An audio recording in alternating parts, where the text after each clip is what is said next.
And we're back with another episode of Inside Sports Fantasy Football. It's Gerald Glassford coming right back at you here from Inside Sports Fantasy Football, the Lakers Fast Break, Pop Culture Cosmos, and Game Source. Thank you so much for listening to all of our great shows. Well, there's still so much to talk about when it concerns the NFL, especially with the draft coming up, the NFL season, and when it could take place. And here today to discuss those topics and a little bit more is my good friend, once again. He's holding out somewhere on the West Coast. It is once again Chris Lardieri from Inside Sports. And my friend, I hope you and the family are still safe, still healthy.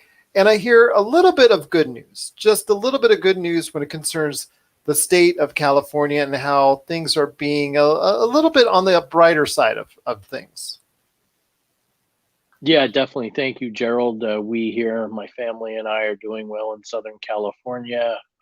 Fortunately, my son's school will be closed the remainder of the school year, which is kind of a bummer because he's a sixth grader and having his promotion and his sixth grade event. So I'll miss out on that. Hopefully, they'll do it later in the year. I hear Kind you of on that make one. up. I've got an eighth grader and a sixth grader as well. And the eighth grader here in Las Vegas, unfortunately, because the eighth grades also, the school's pretty much been canceled, we think. Their trip to Washington, D.C., all their field trips, all their graduation ceremonies, all of them look like they're out. And that's my oldest daughter's a little bit bummed, I'm sure, as your son is. But hopefully, like you said, we can do something to make up for them, once things get better. Exactly. And you know what? I know it's all for the best. Like you said, they seem to think the early onset of the social distancing and closing things down here in California by Governor Newsom is starting to pay off. I mean, we have a park adjacent to our house, and my wife and I go with the kids every day to at least walk for as long as we possibly can, staying away from people. But in the last few weeks, we've seen them shut the playground down, the basketball courts. Today, we noticed they're locking up the parking lots. They're trying their best to get large groups of people to congregate. And I know it's kind of frustrating, and we have to wear masks here now. But I'm firmly of the opinion that as annoying this might be here in the short term, you look at what I'm seeing going on out of New York and my family in the suburbs in New Jersey. It's just utter madness there. So I'm thankful this is the least of our issues to deal with here, is wearing a mask and kind of staying holed up. Exactly. I mean, there's a small issues. I mean, my gosh, I was thinking about it as I'm taking off my mask and I'm seeing that my face is breaking out, and I'm thinking to myself, you know what? These are just small things to worry about. People are dying. People are getting sick all around the world from this horrible disease, and I've got very little to complain about because I still got my family around me, and I'm still, I guess okay. I don't even know if I'm okay. I don't even know if I've got it or I don't got it. So, it's all I know is I'm not on a respirator. So, that's probably a good sign for this week. So you never know. Week by week, day by day, things can change. This virus it doesn't discriminate against anyone, or these days it doesn't even discriminate against animals. It's going after, a tiger found out in New Yep. York zoo got infected. You hear all these crazy things when it comes up to what's going on, the economy and everything like that. But again, any little glimmer of hope, I think, is a good thing. And I think that's what we should be looking forward to. And you're right. I'm wearing masks when I'm outside. I just came out today. I had to, I know we were not supposed to go ahead and do that, but I had to go out for just a second, and I did wear a mask. And these are little small complaints to obviously what others are going through right now. And my thoughts are with them, and also to the healthcare and food service and everybody who's outside that has to be outside dealing with this pandemic right now. Absolutely. And, in the grand scheme of things, I was telling my son, it really stinks. You're not going to have all this. But I told him, be thankful you're not a high school or a college senior. We have friends that are both of those. And that's just got to be heartbreaking because those are big deals and you have those graduations. But like I told him, you know what? It's crazy now. Eventually, we'll be able to look back and say we lived through this, much like, my grandparents told me about the Great Depression, or, coming over from Italy in the case of my paternal grandparents. this is a once in a lifetime event. So God willing, we're gonna have some good stories to tell our kids, grandkids, whatever the case is. And that's the thing. We didn't really pay attention to our forefathers and mothers about the Spanish flu and living through that, because that's something that really doesn't get talked about very much. That and World War One, because we think it's so far away. There were still people that were living, when you and I were young, that could have told us more about that. That probably wanted to share the stories. We just didn't bother to listen because we were just probably basically doing what we were doing at that point in time. But now I feel for those individuals who had to go through those terrible moments in time. And as you know, yes, you and I both know the Spanish flu killed 1% of the world's population. So having this now that we're going through, that we're a little bit better educated for the most part, that we have a little bit of way of transporting information as far as how to deal with this pandemic, I think is probably going to save a lot of lives. If we did not have this type of technology or this way of communicating with one another, God knows how bad this could have been. Oh yeah, absolutely. Completely agree. I mean, can you imagine even if this happened 30 years ago, when what did we have? Maybe cable TV to keep us busy, and even that wasn't the plethora of channels and options we have now to keep us busy. So yeah, definitely. I mean, there's really nothing positive about this. What I'm hoping is what comes out of it, what we learn from it, how we react to future issues like this, or maybe the intestinal fortitude it gives us as a society. Maybe those will be the lone bright spots with what came out of this. But yeah, it's just there. Like my wife said, there's some days she wakes up and she's like, "All right, this is a dream. We're back to normal today, right?" I wish that was the case, but still, we're as someone said that was dealing with all the stuff going on in California. It's still a marathon, and we still have a long way to go. So I'm hopeful that everybody is getting through it. All of our listeners out there are doing the best they can to follow the advice of the people that know best, and that they're going ahead and staying home and being socially distant from others and the whole nine yards. And again, our continued thoughts with you right here from the Inside Sports Fantasy Football team on your safety and health as we go forward. And hopefully this will end sooner rather than later. Amen to that. But there is NFL to talk about. And first off, because of this coronavirus, and because there's just still so much information we don't know, and flattening the curve and the projections, they seem to go, they seem to change, not drastically, mind you, but they seem to change by the day. And there is a small glimmer of hope, good news nationally as far as the numbers possibly going down a little bit. We're possibly at that plateau right now. That's a very good possibility from what I'm seeing and what I'm reading. But there's still, we got to keep doing what we're doing to keep on going, to flatten that curve eventually. But that means the season still isn't up in the air on when that could be. I know President Trump, he wants to say that it's going to be for sure for September as far as the start of the NFL season. I know he's not a medical expert, not trying to get political and all that, but if he's trusting the sources from the political from the medical expert, that's great. But if he's not trusting the medical experts and just saying that off of feeling, we've seen this story before, my friend. You can't really tell when this virus wants to go ahead and say, yay, it's okay to go ahead and play some football. Completely agree. And I know shortly after that conference call with all the major sports commissioners, and by the way, I guess the WWE is now included in that. That was that grouping. Well, they're good friends. Now, mind you, it was a match at a WrestleMania where he shaved his head, but in reality, in real life, they are good friends, and McMahon's do support his cause. But again, I don't want to get political on that because I already scolded one of my friends that comes weekly on the Lakers The Fast Break podcast on that. So yeah.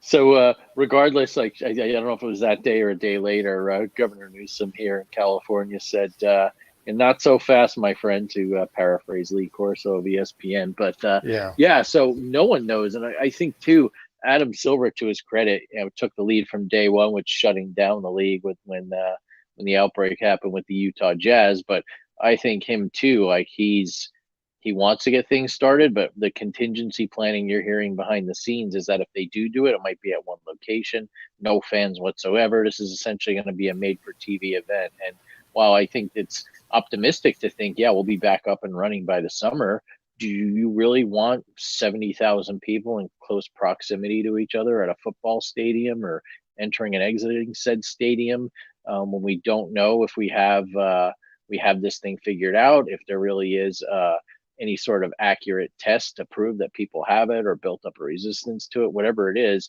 I think there's a real chance we could see that with the NFL. I don't know if the season will be pushed back, but for instance, there in your hometown of Las Vegas, could we see that brand spanking new stadium open for the Raiders and no one in there for a good month or two? It's quite possible. That is quite possible. In fact, if it does work out for the NBA and all the teams congregate here, and I said this before on the Lakers Fast Break podcast, people want to ask why Las Vegas for the NBA, and this will lead into the NFL for just a sec. Humor me here. So you get off a plane at McCarran Airport, you go and take an Uber. You take an Uber, and the first major road you hit, or the first major intersection, is right there on Tropicana. And also as well going off the airport, and you look off right there as far as the Tropicana, and you see right there the Thomas and Mack Arena.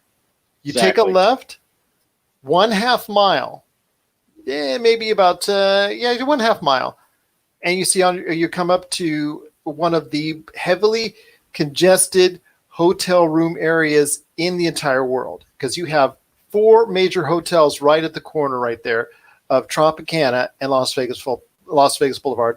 But you look to your right, you've got the MGM Grand or Garden Arena. You look across the street, right next to the New York is the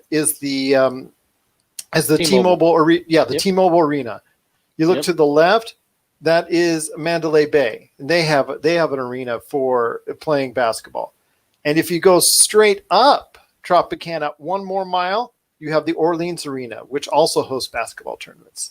So you have literally right there, and let's not forget the Thomas and Mack Arena has a side arena that's a smaller, called the Cox Pavilion, which held basketball tournaments during the summer, the NBA Summer League. So you've got a lot of venues there, which is the reason why that you have a lot of people saying that the NBA should be able to go ahead and congregate one place. Now, what if the NFL sees that and sees the success from that and says, you know what, we could follow suit? But the only thing is they would only have 2 venues, being the brand new stadium for one and the old Silver Bowl for another. Yeah, I think logistically that'd be more of a challenge. They'd probably have to spread it out over a couple cities, or they probably would incorporate, like you look at the SoFi Stadium, the brand new one set to open here in LA. That's within close proximity to LAX, and there are a lot of hotels around there. Maybe that's a possibility, but it's also close by. It's also close by the Chargers' non-home football stadium at the present time. Yes, exactly. So there are options there. But the thing with that too is it's not like the NBA where you could play back-to-back nights or twice in 3 nights, for instance. The NFL, you've got to have at least 6 days off. So I don't know how they're going to do it. I'd like to think it's going to happen, but I'm just as skeptical as anyone else. But the thing is, the NFL is going to have to get some sort of game going because their bread and butters with TV. And I was talking about it with a friend of mine I grew up, Jonathan. At some point, do these leagues realize that, yeah, this is a real version of reality TV? These are made for TV events. It's nice that we make money off of the concessions, the inflated ticket prices, the parking, etc. But at the end of the day, our biggest constituents are the fans and the networks that are carrying these games. That's right. It's all about the chunk of change, the advertising dollars, and the whole 9 yards when it comes to the NFL and the NBA. Let's be real about it. The live audience is a nice little kicker and makes for a nice, well-rounded paycheck for everyone involved, but and especially for the individuals that are working the arenas who are out of work right now, and also the stadiums as well. I mean, if they went to an empty arena or empty stadium format, those are the people who are still going to be shorted out. And that's who I really feel sorry for. Not the players, not the owners, not the television markets, but the people who are actually working the concession stands, the parking lots, and things of that nature, that we see the ushers, everyone involved that works so hard each and every game to make our experience a lot better. Absolutely. And I know some teams have stepped up, like Mark Cuban with the Mavs in the NBA. I know the Yankees have done something for their employees. So, yeah, those are the ones who are really getting hurt in this. Well, yeah, definitely. That's something to think about right there. I'll tell you what, my friend, there's still a lot to talk about when it comes to the the NFL, and the draft is still right around the corner. It's still scheduled on April 23rd. It is going to be, well, it has to be. I don't know if you can call NFL by Zoom or Zoom a Zoom draft, or put any type of Zoom joke in there, or Meet app by Google. Should don't get me started on Google, because I'm still mad that they got rid of Google Hangouts, which at a time like this would have been the perfect thing to have. But hindsight's 2020. But Sure. yes, whatever type of Zoom format or meeting format they're going to have, or Skype or what have you, it is going to be a virtual draft, is how you put it, and that's probably the best way you can put it. Is it's going to be a virtual draft where all the different parties take place that are making the decisions from remote areas, from remote areas, and those decisions that are going to be made. It's not going to be like the old days where you're at a desk with a phone and you make the phone call and all that.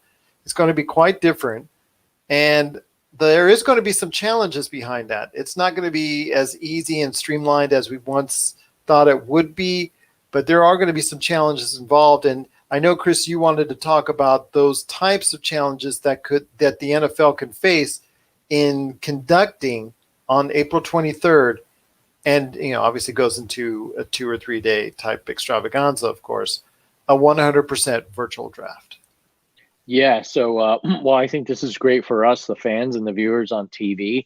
Logistically, this could really present a lot of problems. So Goodell came out this week and said, basically, you're not going to have two people in a room or meet at a team facility.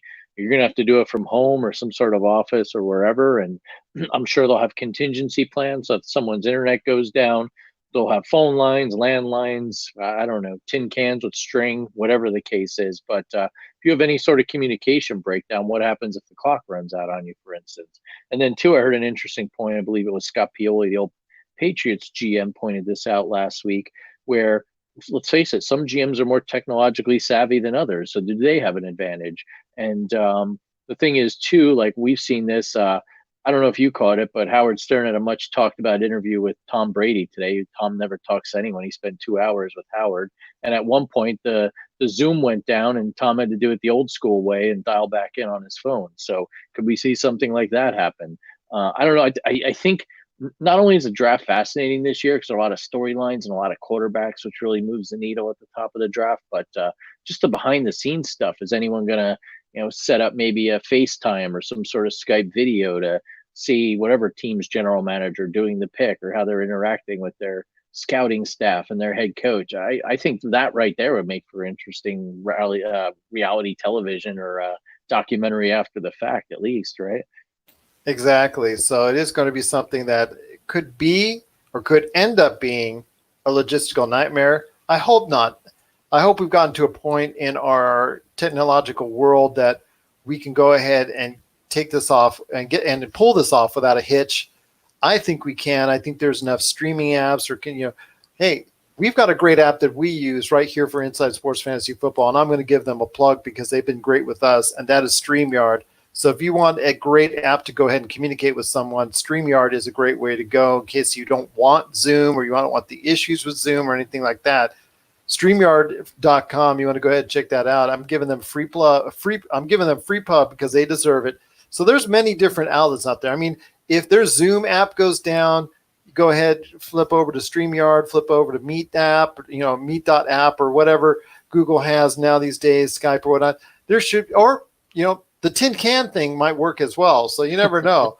But I think that there should be enough lines of communication open that if, let's say, the GM is trying to go ahead and communicate their pick to, Roger Goodell or, whoever's taking the other end of the call, I think that is going to be done either which way. I mean, between cell phone usage alone, I mean, worst comes to worst, just pop out the cell and call them.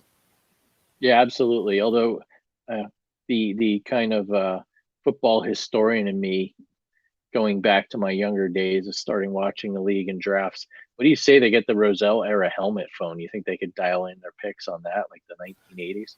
I love those phones. Yeah, I would love to see them pull those out. That would be a real nifty thing. But one thing this will create, and this also speaks for the NBA draft as well, we may see less and less of those insiders like Adam Schechter, or in the case of the NBA, Shams Charania or Adrian Wojnarowski, them knowing the picks 30 seconds to 2 to 3 minutes before the pick is made.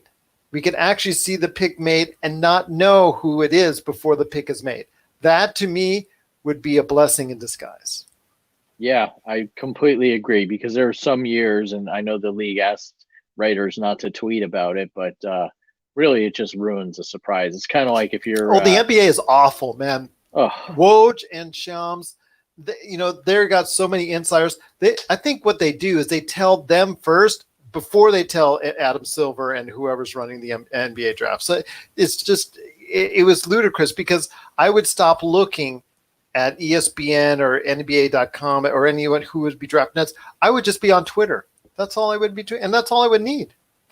yeah, what's the point of watching the draft? And that's not fair to ESPN, and that'll get Adam Silver's ire as well. But yeah, I agree with you. And the thing too, I think with this is also will you, like for instance, I saw the movie Kevin Costner movie Draft Day, which parts of it were cheesy, but there are parts you could tell the writers or directors, whoever the case it was, sat down with a real NFL general manager and followed him around because it seemed very realistic with what was going on. Now the trade he pulled off was ludicrous, but that's besides the point. But just the way the war room looked and felt and leading up to the draft, these are all things when people chronicle previous drafts, it felt like an actual general manager. It felt like an actual team war room with a draft going on and screens and phone lines and everything else. So you're not going to have any of that. So that'll make it even more interesting as well. And then, too, I know I'd mentioned this on a previous podcast, but I'm just glad we don't have rock bands playing in the street or awful every pick's going and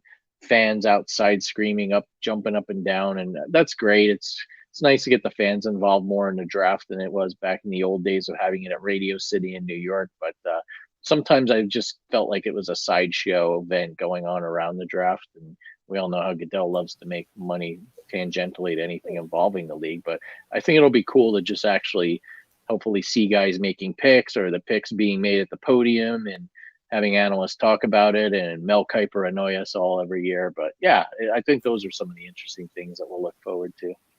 But also, I will like the day when they go and do it, and NFL and the NBA from different locations because, nothing against the great people in New York, especially because I know that they're suffering right now.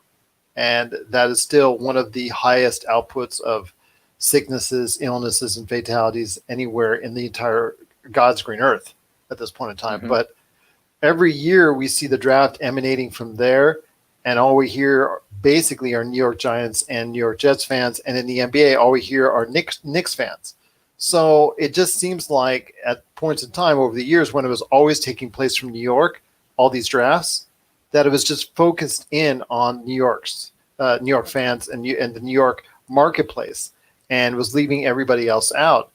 So if they just alternate locations going forward, once everything is okay, I'm obviously not talking about this year, but I know they wanted to go ahead with the NFL, do something great this year for Las Vegas and the Las Vegas Raiders and all that. But it felt like this at least was going to be something more generalized had it come to fruition.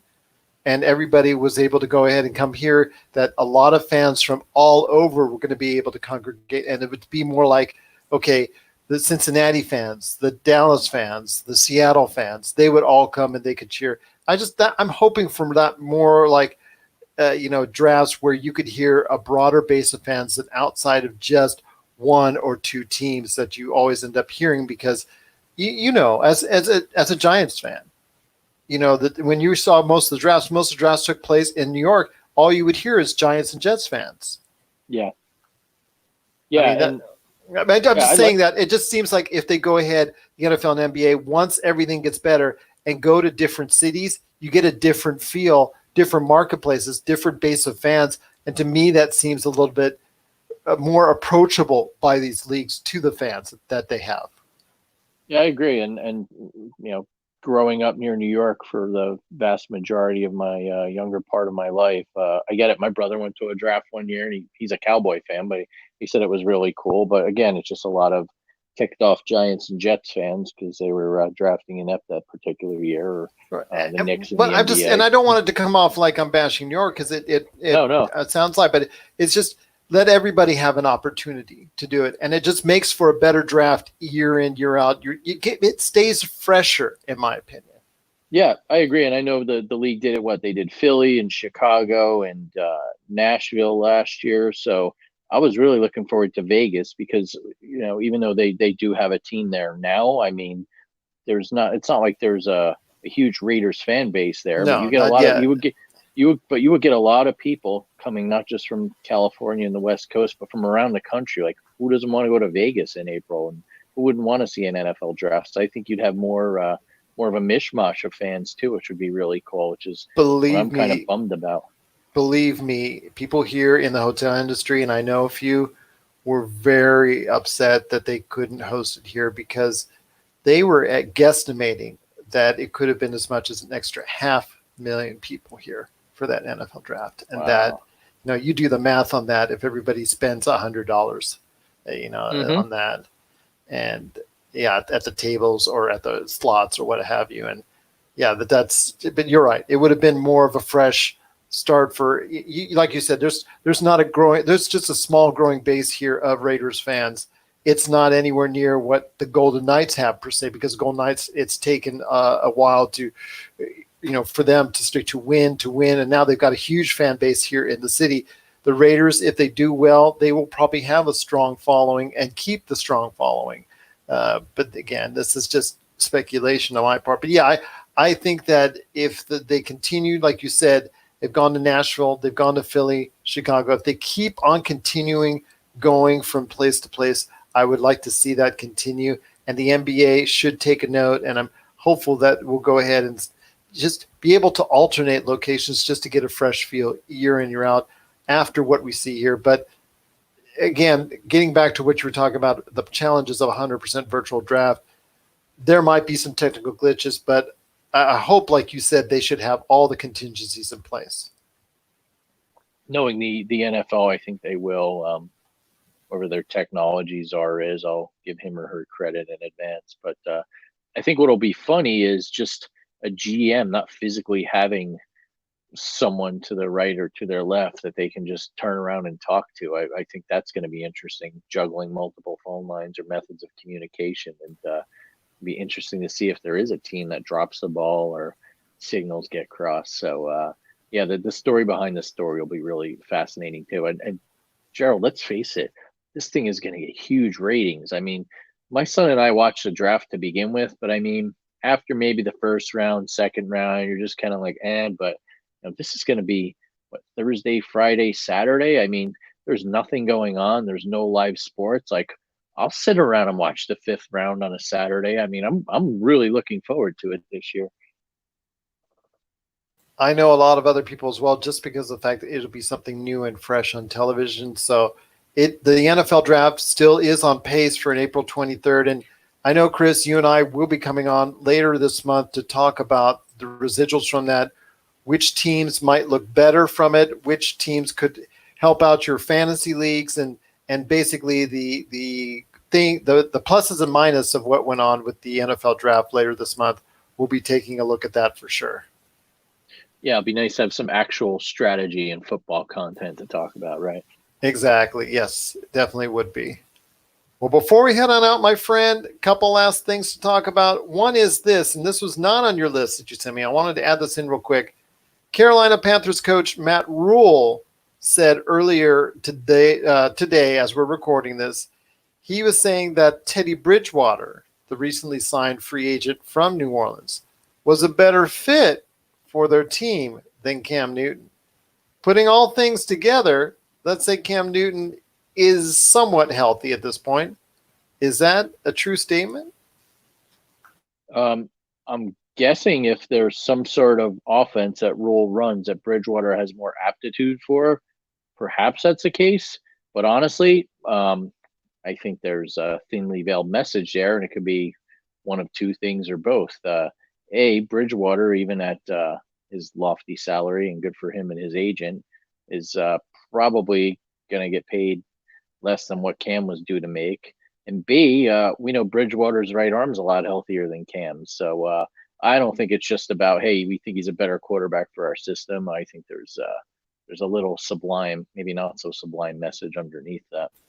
Sure sounds like it. I'll tell you, I would have stuck with Cam Newton if he's healthy, but those shoulders are in question. He is getting a little older, but I still think if he's healthy enough, he has a lot to give. So anybody who does sign him, I could see him as a possible, late round draft choice for you fantasy leaguers out there that could be worth taking and would be a nice backup and possibly someone that by the end of the year you could be starting. So I'm just saying that right now. I don't know his health, but as we get more reports on his health, that could possibly be the case.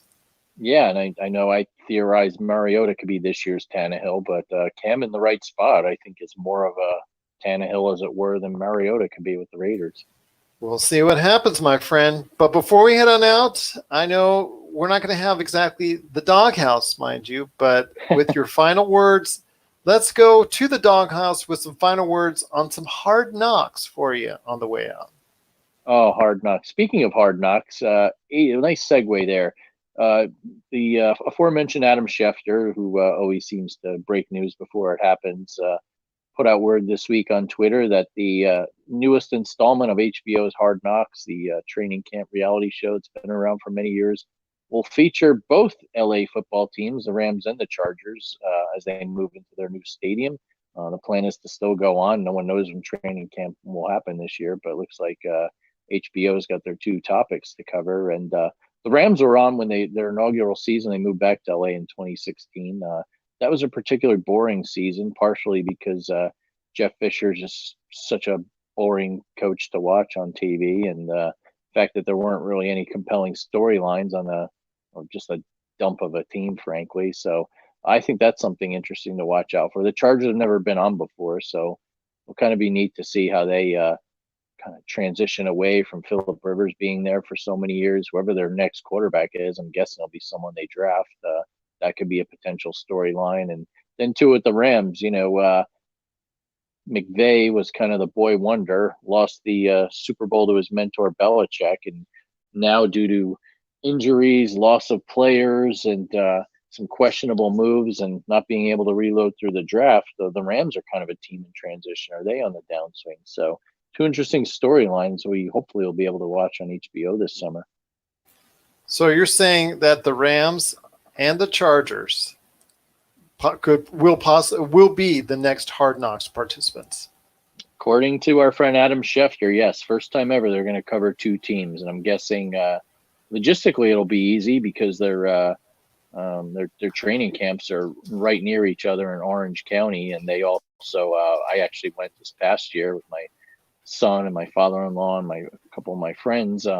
They actually go and scrimmage each other for a couple of days. So that was cool to see the Chargers first team defense up against the Rams offense. So I think it'll be easier for the camera crews and the like to be close to each other and then have at least 1 week where they're probably on the same premises. So yeah, I think it makes sense for them. And it's kind of the storyline. They did the Raiders last year. It's not like they can cover them again. So I guess that makes the most sense. Well, I've got a great title that you can name it for Hard Knocks that covers both teams. Let's hear it. All right, here you go. No home for bad uniforms. Boy, is that the case with the Rams. I don't know what the heck they're thinking there. I told my son it was like the Clippers and the Chargers had a head-on collision, and that was a logo they came up with. Yeah, just a bad deal, and unfortunately, they're going ahead with it. And if you're a Rams fan, you might want to get on those classic unis because putting on those new unis, that might be something you might not want to do. Oh, I agree. And you know what? You bring up a great point, Gerald. There are a number of teams that have redone their uniforms in the last 2 days. I've seen the Buccaneers have kind of morphed theirs back to the their Super Bowl days of the early 2000s, the Wish Mike they did the Allstott era. creamsicle. I wish they I did the know. creamsicle one.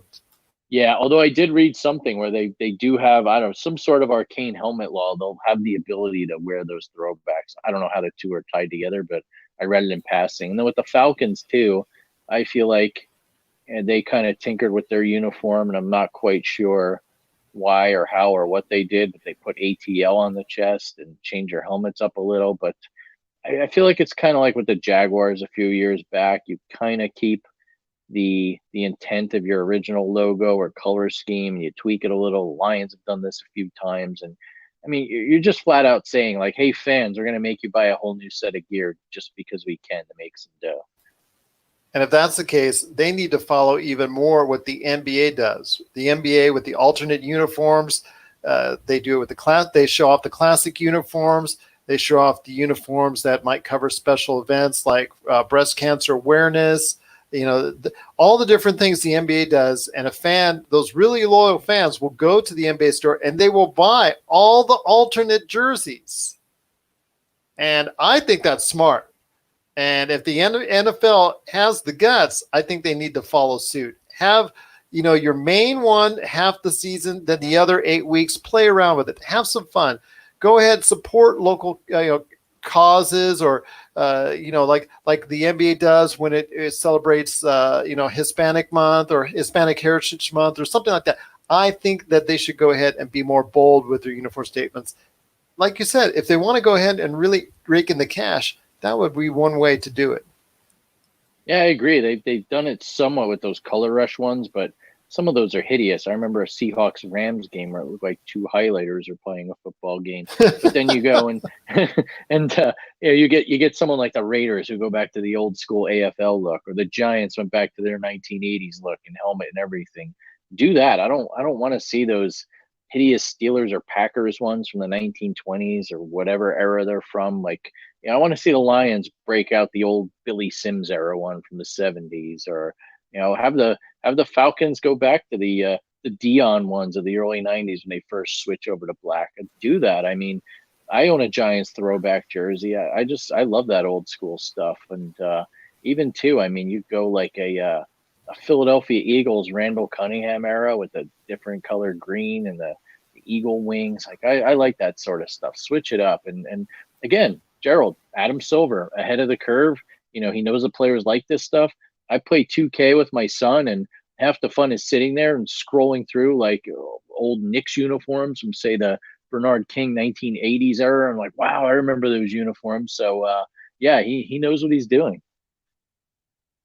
He knows what he's doing in a lot of ways. I think he's the best commissioner out there, at least since he's gotten the job. He's had a lot thrown at him, and he's still been able to go ahead and, for the most part, make the right decisions. I know a lot of people don't love Goodell, so I won't even go there. But again, on the final note, thanks so much for listening out there, everyone. If you can, please go ahead and give all of us a shout out right here at Inside Sports. On Twitter, you can go ahead at Inside Sports FF, or if you have a question or a comment you want to leave for the show, you can leave it there, or also as well, isfantasyfootball@yahoo.com, or my man right here, Chris Lardieri. You can find him at Chris L Sports on Twitter. Go ahead and send him a message directly. He'd love to hear from you. So if you want to go ahead and ask a question about the upcoming draft, the upcoming season, whenever it takes place, or any NFL question or fantasy football question out there, we'd love to hear your thoughts. Again, just go ahead and give us a shout out on Twitter or email, doesn't matter which. And if you could leave us a 5-star review, like, subscribe, all that good stuff, we truly appreciate all the time in doing that. And thank you so much for listening. Any last thoughts on the way out, my friend? Yeah, I just want to thank everyone for listening to the show. I know I've gotten some nice feedback. My wife and kids, normally when I record the show, it's maybe in the middle of a hectic week or something. I disappear for a while, but in these crazy times, I'd like to thank them. But then again, they're probably just happy that I leave the room and go do something, and they have the remote control or whatever the case is. So thank you for that. And Gerald, I want to thank you because this is all kidding aside, this is very therapeutic. I love doing the show every week during the football season, but we got things to talk about. You're more than accommodating to do it. So thank you for that. Takes my mind off things. Thankful to be working from home, but to talk about football still breaks it up. It kind of lends to a small sense of normalcy in my life. I don't know if you feel the same way, but thanks It again. does. It does. And it is for me something I'm able to focus in on. I mean, I could go back and do some more of the hobby things that I have a little bit more time for, but I really wanted to focus in more on the shows that I do with the Pop Culture Cosmos PCC Multiverse, inside sports fantasy football with you and hopefully Jason and all the rest of the guys that have come on board, but also the Lakers Fast Break. And I'm able to focus in on that more lately. I've been able to get some great interviews, not only from yourself, some great NBA draft interviews that I've gotten over the past few days. So I'm trying to focus on putting out more content. I know not as many people are listening to podcasts right now because people, even though they're at home, it tells you a lot right here, my friend. For the most part, podcasting listening is down because people love to hear it on the way to work or at work. I'll leave that one alone, my friend. But I'm so thankful out there for the people that do listen right now. We cannot thank you enough. And yeah, it's just wherever you're listening, whether it's at work or at home, we just cannot thank you enough for just doing so. But it's so funny, my friend. I see that statistic that podcasting as a whole has gone up in recording and gone a little bit down in listening because of the situations that we're now in. Yeah, that's interesting. I've heard that too. But I mean, for me, regardless of whether I work at home in the office, I enjoy listening to podcasts. So kind of breaks up the day. And then two, like my daily walks in the park, I have something queued up. And by the way, I got to say, you're talking about streaming and offering advice to NFL GMs. This show sounds clean. I've watched, without mentioning names, some major network shows, not just with sports or even radio shows. And some of these are recorded with what I think are fairly famous and talented people. They sound like they're in an echo chamber, and we don't. I mean, I listen to the pod every week. My voice annoys me, but that's besides the point. I guess that's for one of our therapy podcasts. But just it sounds good, and we both sound clear, and we sound professional. So great job there. Maybe we can give some advice to some of these networks, right? Well, the first thing I'd say is you are if you're a host of this thing, whether it's a podcast or a stream, what have you, you're at the mercy of the other individual guests' internet and microphone. So if that person doesn't have decent internet, you're already down because a lot of the stuff what you're trying to communicate to an audience is really gets done right there. I've had a lot of interviews in the past that I've had to either chop up or unfortunately tell them I had to discard because it's just bad internet and whatnot. It just will not provide a good, clear signal to be able to communicate, and anything you say comes out garbled. And that's unfortunate because a lot of good people out there I've had the chance to interview, unfortunately, couldn't get through their interview because of bad internet. But the other thing that's not irritating to me because it's whatever people have on there. It's, obviously, I wish I could get everybody a Audio Technica mic like I have and send that out to them before the show. But unfortunately, I don't have anywhere near that kind of money. But people love to use out there when I first got into this, I thought when people have the cell phone mics as far as the earbuds and all that with the attachment, I thought those would be the worst mics to have. Those are actually pretty good unless you have a heavy beard. It's the computer mics that people love so they don't have to have a headphone or they don't have to have a mic in their face. The computer mics where people you see just standing back, those are usually the worst in the world because they pick up everything. They'll pick up mom in the kitchen, sharpening the knives, they'll pick up, the construction company down the street, banging on the, whatever, building whatever. They'll pick up my voice bouncing off the mic. Yeah, there's a whole bunch of stuff when it comes right there. Wow. So when I'm interviewing somebody and I see them pop on the screen and they don't have a mic or they don't have headphones, I think I might be, I don't say I'm going to be in trouble, but I know I'm going to have my work out for me in post because just the fact that, those mics were not meant for this type of streaming. Simple as that. Excellent points. Yeah, so I know how CNN feels. Whenever I see it and hear it, I'm just like, I feel for you. CNN, ESPN, doesn't matter, Fox, whatever. When I see those interviews and I know that somebody's on a mic really wasn't meant for live streaming, they were meant for FaceTime calling and all that. That's great when you're talking to grandma, but when you're trying to record and send out to an audience, that's another story. Yeah, and then too, I think it also helps being out here on the West Coast, which has its advantages to begin with. But the time of night we do it, I think our internet's connecting a little better. We don't have as much traffic on the information superhighway, right? Yeah, I hope so. Those gremlins hopefully stay away at least for a little while longer. Indeed. Well, my friend, it's been great talking to you, giving everybody out there some podcasting tips for you, free of charge. I mean, if you even have any podcasting questions, you can send them along to me. I get them all, every now and then. So you want to go ahead, give us a shout out, Inside Sports Fantasy Football, giving you the inside there on podcasting and the NFL. Chris, it's so great to hear from you. As soon as you hear news that you want to talk about, you get me on the DM and we'll go ahead and record another one right straight away for everybody out there, because it seems like everybody loves what you do right here for us at Inside Sports Fantasy Football. I will. And again, thank you for the opportunity and the bandwidth to do it. All right. Sounds good. All the best to you. Stay healthy out there. Stay healthy, everyone out there, from all of us right here at Inside Sports Fantasy Football.